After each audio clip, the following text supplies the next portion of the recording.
افسوس دنیا کی فکر میں لگے ہوئے ہو، افسوس دنیا کی فکر میں لگے ہوئے ہو۔ اور علماء کا یہ کام ہے، قوم جب کبھی بھی کوئی خلاف شرع بات کرے یا خلاف شرع کام کرے تو یہ ان کا فریضہ ہے کہ اسے روکے ٹوکے سمجھائیں۔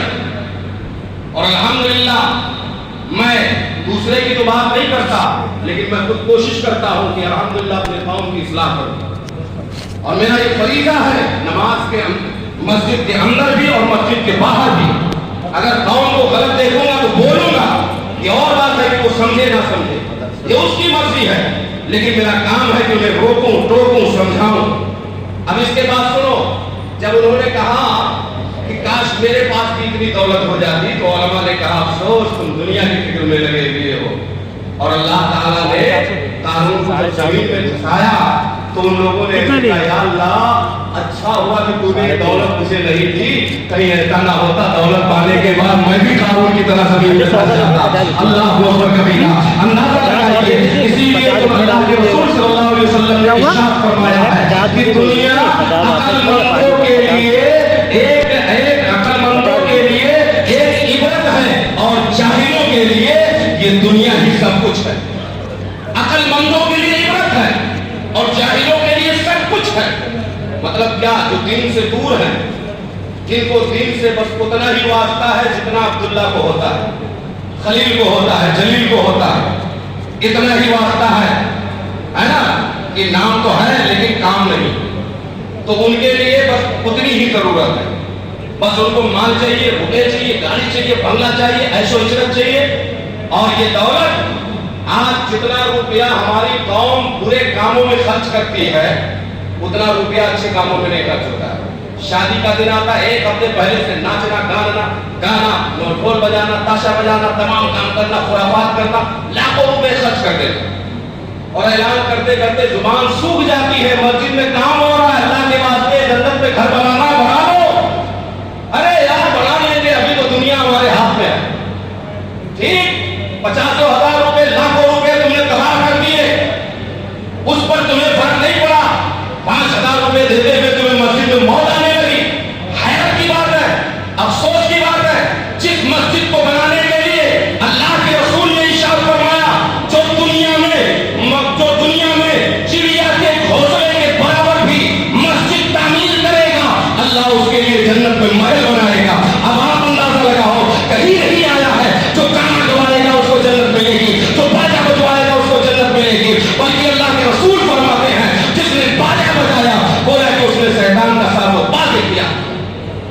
لیکن ہائے افسوس، روز تقریریں ہوتی ہیں علماء کی، روز بیان ہوتا ہے، تو کیا کہیے ہماری قوم چلی جاتی، بھائی جس کا جو کام وہ کر رہا ہے، ہمارا جو کام ہم کریں گے۔ مولانا لوگوں کا کام ہے لوگوں کو بتانا وہ اپنا کام کر رہے ہیں، جو کرنا وہ اپنی مرضی سے کریں گے، مولانا ہمارے مالک تھوڑی نہ ہے۔ کوئی بات نہیں ہے، کہہ لو 40-50 سال کود لو جتنا کودنا، اچھل لو، جب موت آئے گی نا، حلق میں اٹکے گی موت آ کے، تب اس وقت تم رو گے، گڑگڑاؤ گے فرشتوں کے سامنے۔ فرشتے جب تمہارے سامنے کھڑے ہو کر تمہاری روح نکال لیں گے، تھوڑی سی مہلت دے دو خدا کے واسطے، میں نیکی کرنا چاہتا ہوں، لیکن نا تیرا وقت پورا ہو گیا، چل۔ اور میدان محشر میں جب یہ انسان پہنچے گا نا، تو وہاں بھی خدا کی بارگاہ میں جب اپنے گناہ اور اپنی اچھائیاں دیکھے گا، گناہ کو دیکھنے کے بعد روئے گا، گڑگڑائے گا، افسوس کرے گا، ہاتھ جوڑ کے کھڑا ہوگا خدا کی بارگاہ میں کہ اللہ مجھے تھوڑا سا موقع دے دے، میں دنیا میں پھر سے جاؤں گا، قسم ہے تیری ذات کی میں ایک بھی گناہ نہیں کروں گا، صرف سجدہ تجھے کروں گا، صرف تیری عبادت کروں گا۔ اللہ فرمائے گا 50 سال کی زندگی دی تھی کم تھا کیا؟ 60 سال کی زندگی دی تھی کم تھی کیا؟ اور 70 سال کی زندگی دی تھی کم تھی کیا؟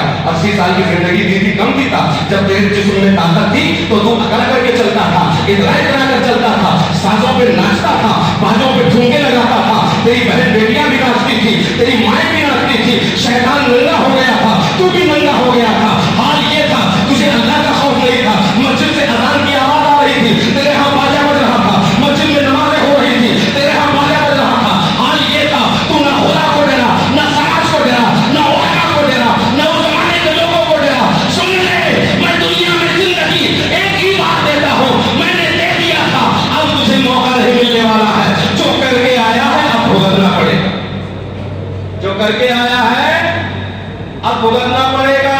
فَمَن يَعْمَلْ مِثْقَالَ ذَرَّةٍ خَيْرًا يرى ومن يعمل مثقال ذرة شرا يرى.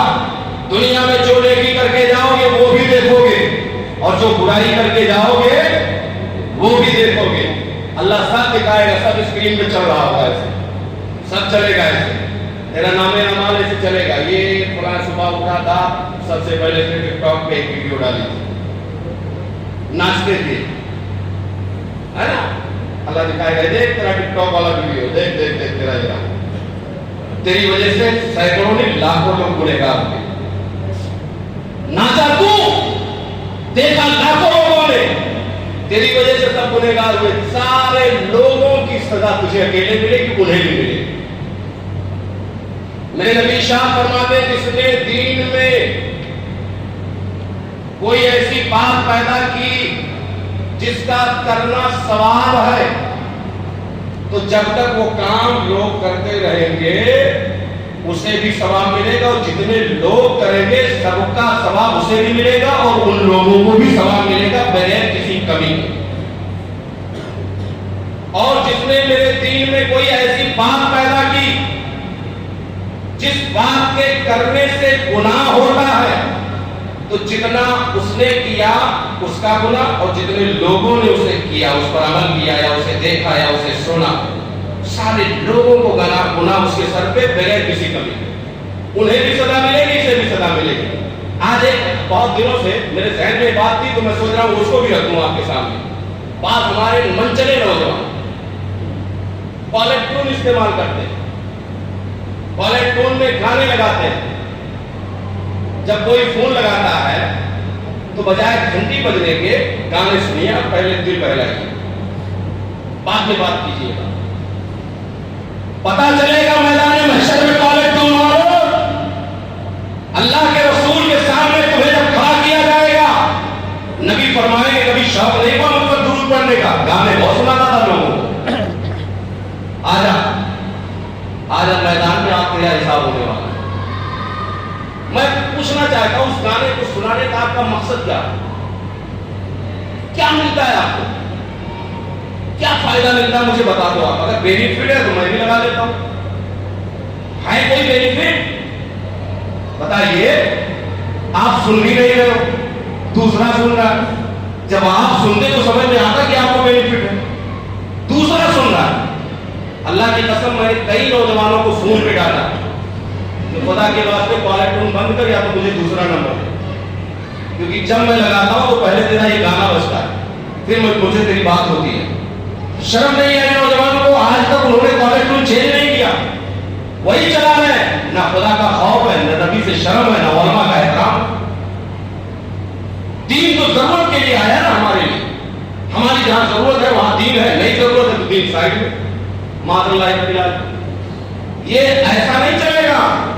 آپ منمانی کر لو یہاں, کیونکہ آپ کوئی روک ٹوک کرنے والا نہیں, آپ کا ہاتھ پکڑنے والا نہیں. لیکن جب مرو گے تب وہاں شروع ہوگی تمہاری دوسری زندگی. وہاں ایک ایک قدم کا اسٹیپ بائی اسٹیپ حساب ہوگا, ایک ایک قدم کا. یہ قدم ایسا کیوں رکھا تھا, جواب دے. تب کیا کرو گے؟ یہاں تو چلو مالدار ہو, طاقت والے ہو, کوئی ڈر کی وجہ سے آپ سے نہیں پوچھ رہا ہے, یا آپ علاقے میں بڑی عزت والے ہو تو لوگ شرم نہیں کرے, ارے بڑی عزت والا بھی رسوا ہو جائے گا. یا آپ کا روب ہے علاقے میں دادا ہو تو لوگ ڈر کی وجہ سے نہیں پوچھ رہے کہ ایسا نہ مارنے لگ جائے لوگوں کے بیچ میں, ہے نا. یہ بھی تو ایک چل رہا ہے, یہ بھی دادا گیری چل رہی ہے دین میں. جو مرضی کرو, جو مرضی کرو, دادا گیری کرو, جو مرضی کرو, لیکن سارے داداؤں کی ہیکڑی نکل جائے گی, قبر میں جاتے گی. جب فرشتے پکڑیں گے نا, وہ کالی کالی آنکھ ہے, وہ کالی کالی صورت ہے, دانت باہر نکلے ہوں گے, چیرتے گے. جب منکر نکیر آئے گے نا, ایسی بھیانک صورت دنیا میں دیکھی نہیں ہوگی. جب تجھے کہیں گے قوم باذن اللہ, کھڑا ہو اللہ کے حکم سے, جب تجھے بیٹھائیں گے وہاں پر نا, شکل دیکھتے ہی تیری روح پھر سے نکل جائے. یہ حالت ہوگی تیری وہاں.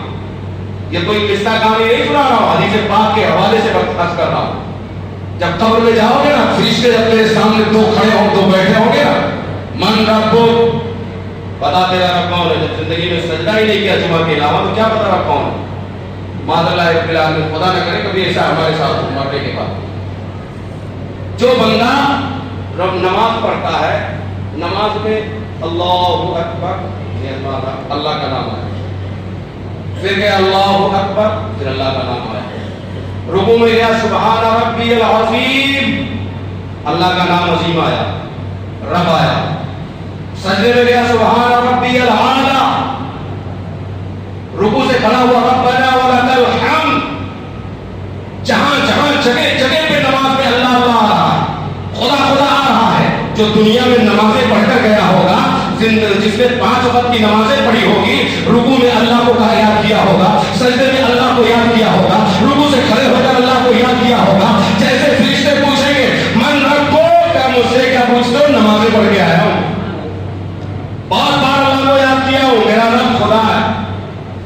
اور جب نماز ہی نہیں پڑھ کے گئے ہوگے، صرف جمعہ کو آؤ گے، 2 رکعت پڑھ کے بھاگو گے، تو کیا ہوگا؟ وہاں تو پتہ ہی نہیں چلے گا، ہاں ہاں لا ادری، کیا کہو گے؟ ہاں ہاں لا ادری، ہائے افسوس میں کچھ نہیں جانتا، ہائے افسوس میں کچھ نہیں جانتا، ہائے افسوس میں کچھ نہیں جانتا۔ تو فرشتے کہیں گے چلو کوئی بات نہیں، نہیں جانتا نا، چل اب جانے کا۔ جب پڑھائی ہوگی نا تب سمجھ میں آئے گا، ہائے افسوس کاش وہ کام کیا ہوتا جس سے میں جان جاتا کہ میرا رب کون ہے، مجھے پتا چل جاتا میرا خدا کون ہے۔ رمضان میں تو اس قدر لوگ نمازیں پڑھے، ایسا لگتا تھا کہ اب انقلاب آ گیا، مسلمان اللہ سے ڈر گیا، نماز پڑھنے لگا، روزہ رکھنے لگا، قرآن کی تلاوت کرنے لگا۔ یہ مطلب پرس مسلمان عید کا چاند دیکھتے ایسے غائب ہو گیا جیسے گدھے کے سر سے سینگ غائب ہو گیا۔ وہی 20 نمازی، 30 نمازی، 40 نمازی، 50 نمازی جو سال بھر آتے تھے بیچارے بوڑھے، گرتے پڑتے جھکتے اٹھتے آئے بیٹھے وہی پڑھ رہے، اور چند بچے آ جاتے ہیں شور مچانے کے لیے محلے میں۔ میں انہیں اس لیے نہیں ہٹاتا ہوں کہ چلو کم سے کم مسجد میں آ کے شور نہیں مچا رہے ہیں، ان سے تو بہتر ہے جو نہیں آ رہے ہیں، ان سے تو بہتر ہے نا۔ افسوس کی بات ہے، ہم مطلب کے لیے نماز پڑھتے ہیں، رمضان آیا یہ پتا چلا کہ اس میں ثواب بڑھا دیا جاتا ہے، 70 گنا کرتے ہیں، چلو پڑھ لو یار فائدہ زیادہ ہے، اور دلوں میں 10%۔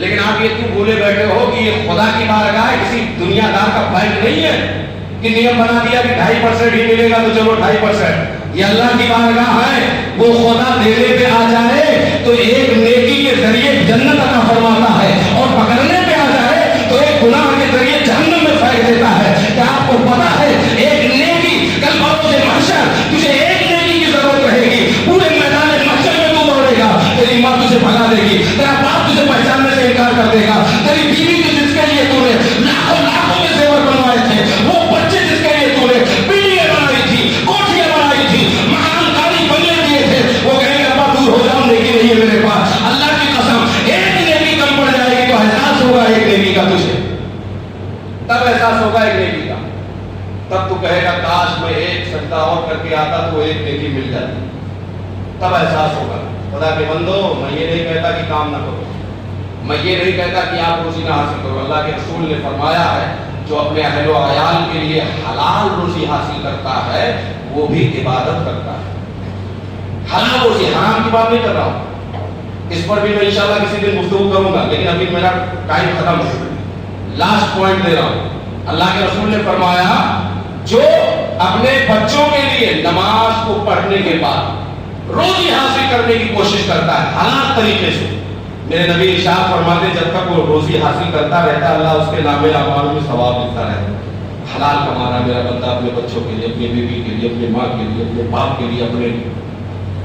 پتہ یہ چلا کہ مسلمان نماز پڑھے مسجد میں تو بھی ثواب ملتا ہے، اور اگر حلال روزی کی کوشش کرے، حلال کمانے کی کوشش کرے تب بھی ثواب ملتا ہے۔ اسی لیے میرے نبی نے ارشاد فرمایا اے مسلمانوں حلال روزی کو استعمال کرو، حرام لقمے سے بچتے ہو، کیونکہ حرام کا لقمہ حلق کے نیچے اترتا ہے نا، اتنا نقصان ہوتا ہے اسے آپ نہیں سمجھو گے۔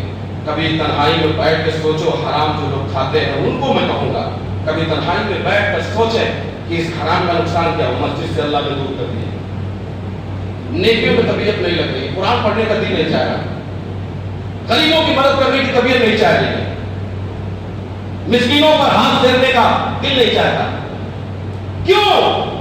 میرے نبی ارشاد فرماتے جب کوئی بندہ حرام کھاتا ہے تو سب سے پہلے اللہ اس کے دل کو مردہ کر دیتا ہے، سب سے پہلے اس کا دل مردہ ہو جاتا ہے۔ جس مسلمان کا دل مردہ ہو جائے گا وہ چلتی پھرتی لاش، کیوں؟ شاعر نے کہا تھا دل کے بگاڑے ہی سے بگڑتا ہے آدمی، دل کے بگاڑے ہی سے بگڑتا ہے آدمی، جس نے اسے سنوار لیا وہ سنور گیا۔ اور نبی فرماتے ہیں ومن عرف نفسہ فقد عرف ربہ، میرے نبی ارشاد فرماتے ہیں جس نے اپنے نفس کو پہچان لیا اس نے اپنے رب کو پہچان لیا۔ اے مسلمانوں، یہ دنیا دھوکے سے بھری ہوئی ہے، دنیا سے دور رہو، اللہ کے قریب آؤ۔ اللہ کا یہی پیغام، قرآن ہمیں یہی پیغام دے رہا ہے۔ اللہ تعالیٰ ہم سب کو عمل خیر کی توفیق عطا فرمائے، نمازوں کو اپنے وقت میں ادا کرنے کی توفیق عطا فرمائے، ساتھ ہی ساتھ اللہ تعالیٰ صراط مستقیم پر ہمیں قائم فرمائے، ایمان پر خاتمہ بالخیر کی توفیق عطا فرمائے۔ استغفر اللہ ربی من کل ذنب واتوب الیہ۔ السلام علیکم۔